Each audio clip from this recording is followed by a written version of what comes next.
Hola, ¿qué tal? ¿Cómo le va a todos? Bienvenidos. Volvemos a reencontrarnos haciendo esta propuesta que llamamos ¿En qué creen los que creen? Ya le damos la bienvenida a Monseñor Jorge Casareto. ¿Cómo le va? Bien, y hoy tenemos como invitado especial a Monseñor Oscar Ojea, el obispo de San Isidro. Un gran gusto poder conversar con él. Programa especial, ¿no? Digo, Así es, sin lugar a dudas. No hay dudas. Vamos a enterarnos enseguidita las preguntas. Este mano a mano entre Monseñor Jorge Casareto y Monseñor Oscar Ojea. Aquí en ¿Qué creen los que creen? Después de los títulos, señor director.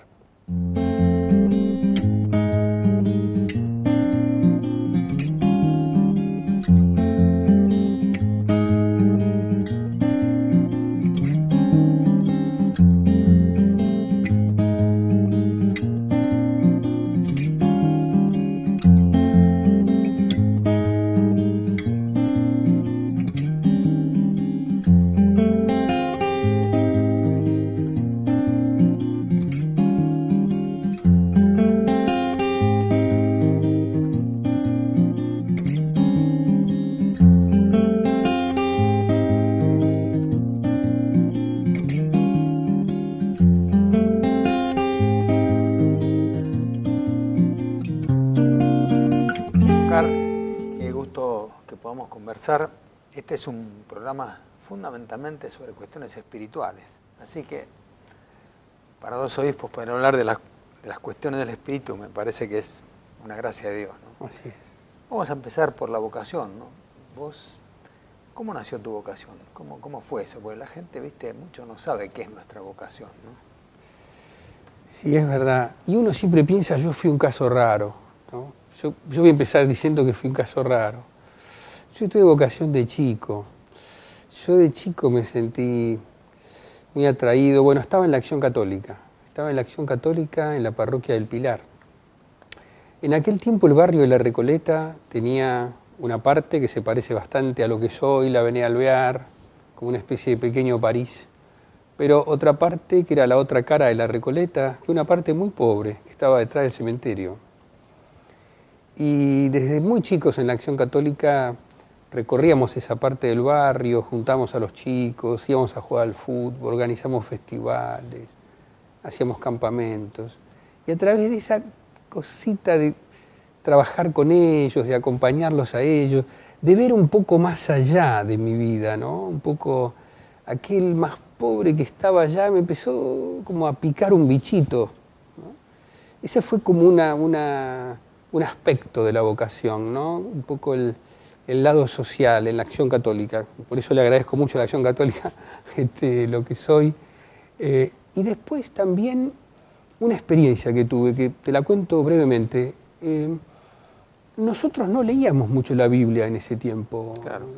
Hablamos de otras cosas, pero eran los hermanos evangélicos los que leían la Biblia, los protestantes, nosotros no. Y un día me regalaron la Biblia en una edición Nácar Colunga, que era viejísima, todavía la tengo. Y de pronto en una noche me leí el Evangelio de San Juan. En una No noche, dormiste en toda la noche, porque la verdad, para leerse el Evangelio en una noche... Sí. Y me quedé muy impresionado, sobre todo con el discurso de la cena. Me quedé sumamente impactado, tanto que dije, ¿cómo puede ser que los curas no nos enseñen esto? Nos hablan otras cosas. Entonces empecé a tener así una inquietud seria, ¿no?, por la Biblia. Entonces, bueno, hablé con uno o dos curas sobre... Me impresionó mucho ese Jesús que se entregaba conversando con los apóstoles, que abría su corazón. Me sentí sumamente atraído, ¿no? Fíjate, hay como dos elementos, ¿no? Por un lado, la gente, los pobres, y por otro lado, la palabra de Dios directa. Sí. Bueno, es una manera de que nazca la vocación, ¿no? Es decir, y vos, por ejemplo, cuando apareció esa inquietud que empezaste a pensar en que podías ser sacerdote, ¿te querés escapar de esto o no? ¿Dejaste que avanzara esa idea en tu corazón? En un primer momento me quise escapar, ¿no? En un primer momento quise, bueno, me parecía medio una locura. Por otra parte, ya tenía la idea que iba a ser médico, papá era médico y yo era el mayor y me había hecho una idea como de sucederlo. Lo admiraba mucho a mi padre, ¿no? También, además, entonces eso también influía. Yo creo que escapé un tiempito, pero después finalmente Hubo un poquito de oración también. Recuerdo las noches heroicas que organizaba la Acción Católica y yo creo que en alguna noche heroica esa que hacíamos en la parroquia querida de Guadalupe, ahí que nos íbamos a la noche, me parece que eso me tocó mucho alguna noche.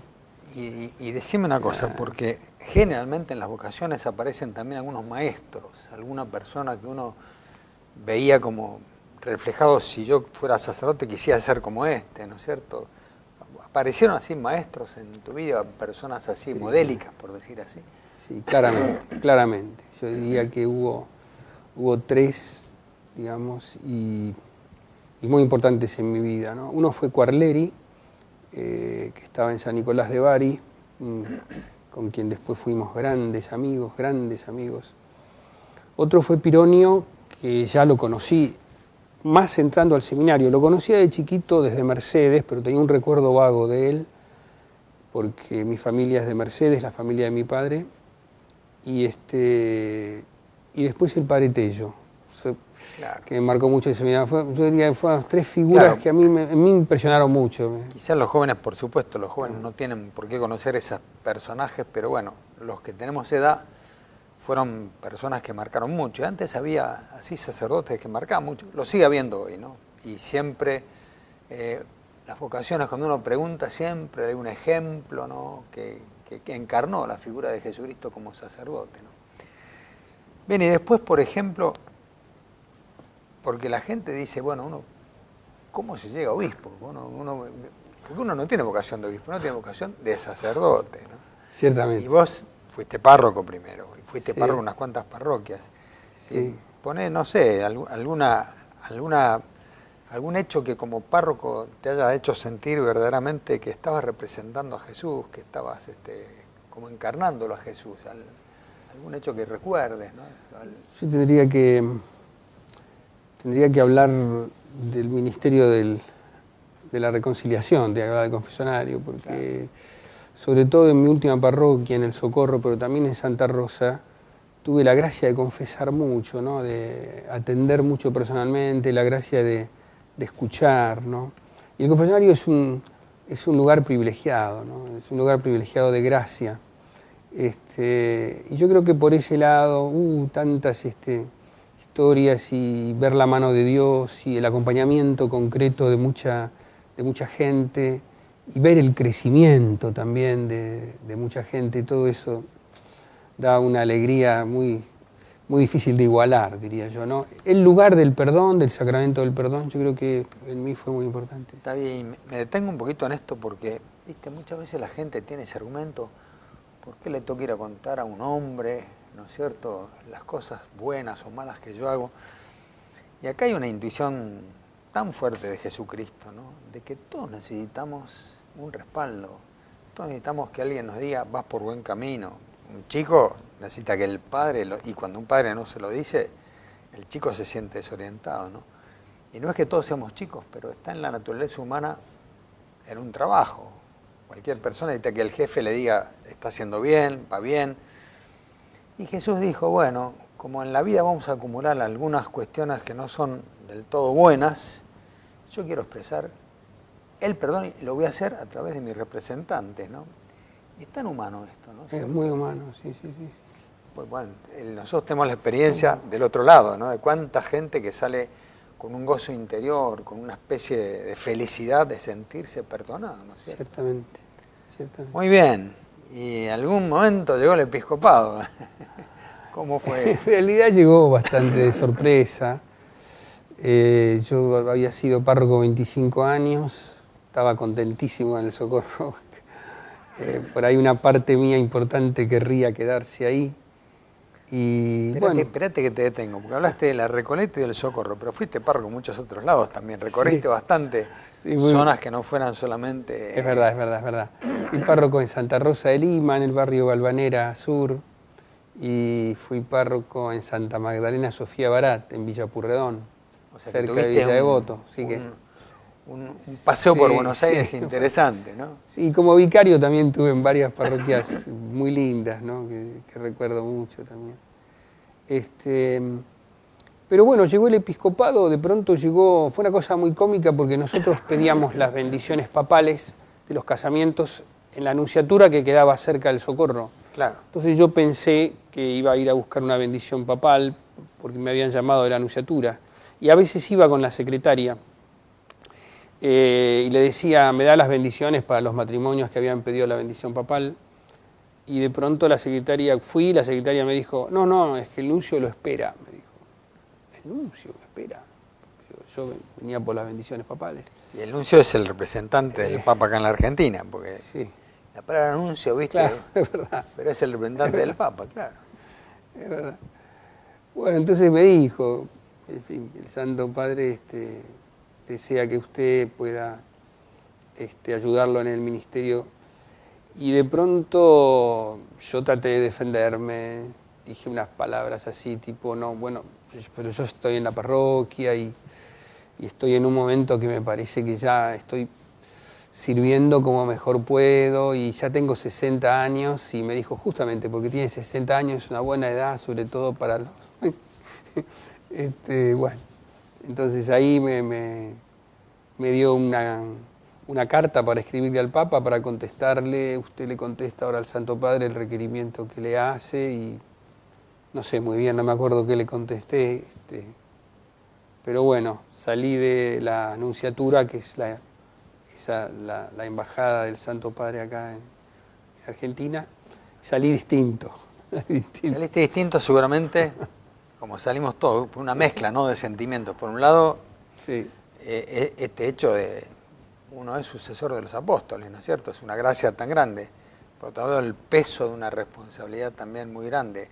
Son sentimientos como encontrados, pero los dos sentimientos de gozo, ¿no? Es decir, porque el peso de la cruz de un obispo es grande, pero también el gozo de poder servir desde el episcopado como sucesor de los apóstoles también es grande, ¿no es cierto? Seguro.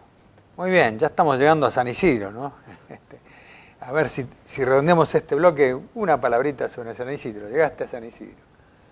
Si llegué a San Isidro, con mucha alegría me volvió a llamar el representante del Papa para decirme que debía venir a San Isidro y en realidad que Monseñor Casareto estaba había buscado un sucesor para poder retirarse a los 75 años, que quería retirarse, que parecía conveniente que lo acompañara en el gobierno de la diócesis, que fueron estos 2 años tan hermosos que pasé contigo, ¿no?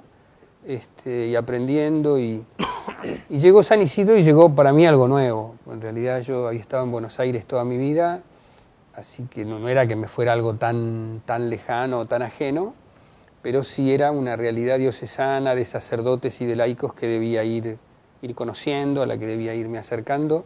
Así que fue un desafío nuevo que viví con mucha alegría y además contagiado por tu pasión y por tu ministerio, así que pude de alguna manera digamos, hacer una especie de aprendizaje, yo diría, bueno. Está bien. Bueno, este bloque vamos a terminar diciendo que yo estoy muy contento que Oscar sea el obispo de San Isidro actual. Y en el bloque próximo vamos a hablar de algunas otras dimensiones de la vida episcopal. Bueno.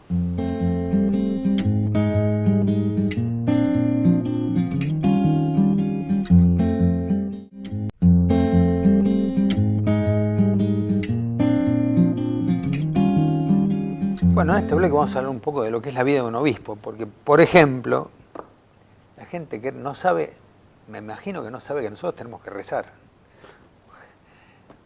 ¿Cómo es el tema de la oración? Vos, bueno, que rezás, estoy seguro, porque te he visto rezar en el obispado cuando convivimos tanto y que rezás mucho además. ¿Cómo es la oración de un obispo? Bueno, ¿y por qué tenemos que rezar? En primer lugar es una necesidad, ¿no? Es decir, el obispo está muy metido como en el corazón del pueblo, es palpa mucho la necesidad del pueblo de Dios, sobre todo a través de sus sacerdotes, ¿no? La necesidad de sus sacerdotes.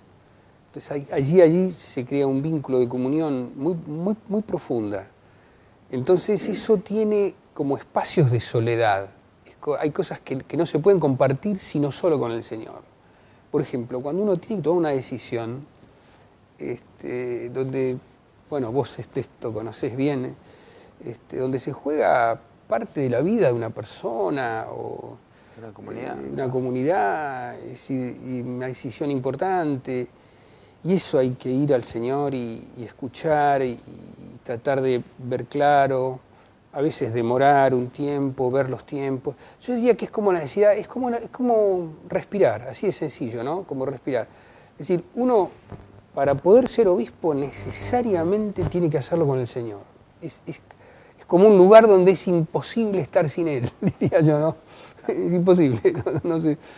Porque todo, es decir, sin Él aparece todo como un enorme vacío, ¿no? Un enorme vacío donde, por ejemplo, los problemas que van apareciendo, uno los dramatizaría de tal manera que no los podría vivir dándole sentido, ¿no? Diciendo, bueno, pero yo estoy acá y aunque esto me supere, aunque esto me cueste, aunque esto sea mucho más grande de lo que yo pensaba, bueno, está el Señor conmigo, no estoy solo. No estoy solo, está Él. Y esto creo que es lo que pasa en la vida de cada hermano, ¿no? De cada ser humano, en cualquier dimensión, ¿no? Es decir, hay una dimensión de soledad que puebla la vida de todas las personas. Tal cual. Y esa dimensión es de Dios. Es como que hay una parte sagrada que es de Dios y es imposible que no sea de Él, ¿no? Es como el yo más íntimo, ¿no? El primer obispo de San Isidro, que era Monseñor Aguirre, cuando uno lo saludaba en su época final, ¿cómo estamos, Señor? Estoy bien porque estoy con Dios, decía, ¿no? La respuesta de él era siempre esa. Claro, claro. Y después viste que, porque la gente no sabe mucho cómo es nuestra vida, ¿no? Pero yo siempre decía, nosotros tenemos como una feligresía, somos como un párroco, pero nuestra primera feligresía son los sacerdotes, ¿no? Ciertamente. Y eso demanda mucha dedicación, ¿no? Es decir, ¿cómo te has encontrado vos en esto? Vos tenías mucha experiencia ya en Buenos Aires porque muchos sacerdotes te querían, e incluso he visto que algunos te siguen viniendo a consultar, ¿no es cierto? Sí. En realidad me sentí muy bien recibido por los sacerdotes. Esto de poder, una llamadita por teléfono, un encuentro como para poder charlar un poco de nuestra vida, de nuestras cosas. Yo creo que toda vida necesita ser acompañada de alguna manera, pero la vida sacerdotal especialmente, ¿no? Hoy la vida sacerdotal está llena de contradicciones, de dificultades. Uno se pone en el lugar del sacerdote. Yo creo que es muy importante para el obispo ponerse en el lugar de aquel que está predicando la palabra con dificultades, especialmente de aquel que está sirviendo a la caridad también con dificultades en centros donde tiene que estar codo a codo con realidades duras, difíciles. Nuestra vida muchas veces no es exitosa, en el sentido de que hay muchos esfuerzos que hacemos y después decimos, y por este camino no, hay que probar por otro.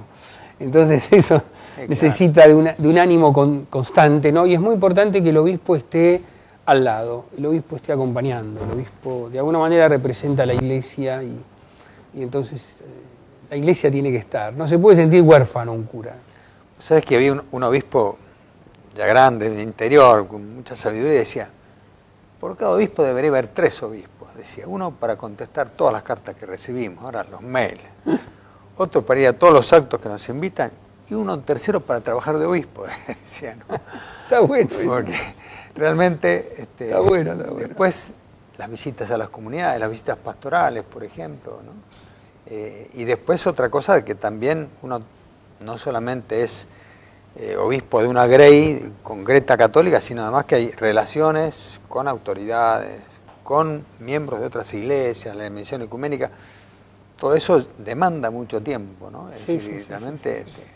Y las visitas pastorales, ¿cómo te sentís en eso? Porque seguramente, porque te voy conociendo, me parece que es una de las dimensiones más gozosas de tu ministerio, ¿no? Sí, es un espacio que me siento como pez en el agua, ¿no? Sinceramente, aprendo mucho, me gusta escuchar mucho el modo como encaran las comunidades su tarea apostólica.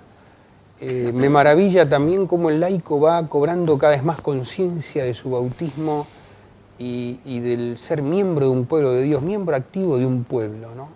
Y cómo él también tiene que dar lugar a otros y tiene que participar de la preocupación de la Iglesia eso me conmueve mucho. También me conmueve este renacimiento de la oración, de la adoración al Santísimo Sacramento, de la devoción a la Virgen.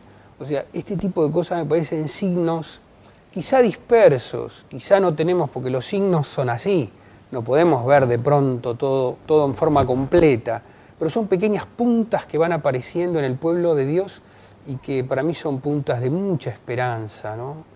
En un momento donde todo parece que palidece y parece como perdedor para el mundo espiritual, me parece que hay como pequeños avances, pero que son muy luminosos. Y uno lo ve en las comunidades. La conciencia de pertenencia, el modo de celebrar, la ayuda mutua en las comunidades, el trabajo de Cáritas en la diócesis, que realmente es admirable. Realmente yo no dejo de admirarme, ¿no?, de lo sacrificado y del tiempo entregado en la tarea de la caridad en la diócesis, ¿no? Y eso Dios lo ve. Exactamente. Monseñor trajo, no bien llegó, como obispo coadjutor, comenzó lo que se llaman las misiones un poco relámpago, ¿no? Que consisten, bueno, lo voy a explicar él mejor que yo, pero consiste en qué estas misiones relámpagos. A ver, explícanos. Son pequeños gestos misioneros que estamos haciendo con los decanatos. Vamos durante la tarde, un viernes a la tarde, a un lugar donde hay mucho tránsito de gente, con una imagen de la Virgen, con un mensaje para dar, con una invitación a recibir la bendición. Y hemos ido a estaciones de tren, hemos ido a esquinas importantes. Hace 3 días estuvimos en López Camelo, en el centro mismo de López Camelo, una experiencia hermosísima, ¿no? Preparando la peregrinación a Luján, ¿no? Fuimos con una gran bandera argentina y la Virgen. Y el locutor improvisado le decía a todo el que pasaba: si no va a ir a Luján, firme la bandera que lo llevamos nosotros con la bandera, porque vamos caminando. Y eso es un gesto hermoso, una cantidad de gente firmando la bandera argentina que va a ir llevada por los chicos, por estos chicos que van peregrinando a Luján, ¿no? Entonces, mucha gente pidiendo la bendición, y en el momento de la bendición yo creo que ese detenerse en medio del apuro, un viernes con cansancio y demás, entonces ahí le preguntamos a cada persona: ¿qué le querés pedir al Señor y a la Virgen? ¿Cuál es tu preocupación más importante? Y ahí aparece como una puntita, ¿no? Bueno, mi hijo, mi familia, o este problema que tengo, o bendígame la panza que estoy embarazada, o he sido por ahí este chiquito que... Son como pequeñas confesiones en un minuto. Exactamente. Pero las personas justamente ahí muestran su sentido religioso, su sentido de que creen en algo distinto de lo meramente humano, ¿no? Sin duda. Está bien. Bueno, parece que el tiempo es tirano. Me hubiera gustado seguir hablando un poco más de algunas otras cosas, pero bueno, te agradezco mucho que hayamos podido tener este diálogo y bueno, estamos... En realidad yo creo que puedo todavía representar un poco a la feligresía de San Isidro, decir que estamos muy contentos que seas el obispo vos ahora de San Isidro. El gusto fue para mí haber podido trabajar con vos este tiempo fue muy, como dicen los brasileros, crecedor. Que es una linda palabra, es crecedor, fue crecedor. Muy bien.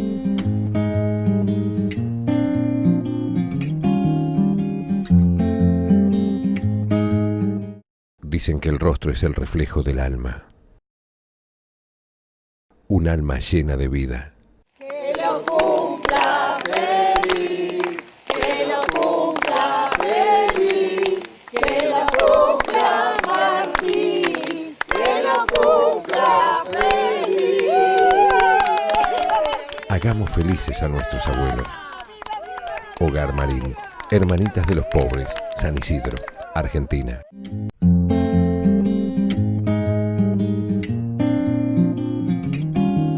Y el programa de hoy sin duda ha tenido una característica especial. Monseñor Casareto entrevistando a Monseñor Óscar Ojea, ¿no? Algo muy, muy singular. Nunca habíamos hecho un programa con estas características, me pareció interesante. Hubo momentos muy, muy lindos. Me gustaría tener su reflexión sobre este invitado puntualmente. Bueno, primero decir que estoy muy contento porque Monseñor Ojea sea el obispo actual de San Isidro. Yo no lo conocía mucho antes. Habíamos tenido un intercambio muy pasajero, pero en estos 2 años que estuvimos trabajando juntos pudimos desarrollar una verdadera amistad que se ha perpetuado en el tiempo. Y esto es muy bueno. Pero además pone de manifiesto el hecho que él sea sucesor, algo que estuvo pensado por Jesucristo. ¿Cómo hacía Jesús para que el mensaje se pudiera perpetuar? Bueno, por un lado envió al Espíritu Santo, que es la garantía de que el Espíritu está trabajando constantemente, trabajan los laicos, trabajan las religiosas, trabajan los sacerdotes y los obispos, pero históricamente lo que Jesús pensó fue la sucesión apostólica, que un obispo de aquellos apóstoles fueron ordenando obispos y así, por esa sucesión, llegamos a los obispos actuales. Si yo pienso que me ordenó a mí y el que lo ordenó al que me ordenó a mí, llegamos a alguno de los apóstoles. Seguro. Esto está el pensamiento de la Iglesia y esto permite que la Iglesia tenga 2000 años y la Iglesia siga adelante, ¿no? A veces, cuando nos encontramos con situaciones pasajeras, de gente que critica, que no ve, bueno, errores cometemos, pero esto no puede ser solamente humano, porque nada humano se puede perpetuar 2000 años en el tiempo, ¿no? Acá esto es de Dios. Bueno, una alegría haber estado en este programa con Oscar. La verdad que sí, fue interesante. Ahora yo le voy a hacer una propuesta antes de cerrar el programa de hoy. Que en alguno de estos programas nos encontremos y me deje sentar en ese lugar, ¿no? Y yo ahí. Yo estoy acá, ¿no? Bueno. Y poder entrevistarlo un poquitito, porque también yo quiero saber cosas de quién fue el obispo de San Isidro, ¿no? Sería interesante. ¿Cómo no? ¿Le parece? Y a ustedes, amigos y amigas, les proponemos reencontrarnos la semana próxima. Ustedes ya saben, la propuesta se llama ¿En qué creen los que creen? Gracias por habernos dejado estar en su casa este ratito. Que tengan una mejor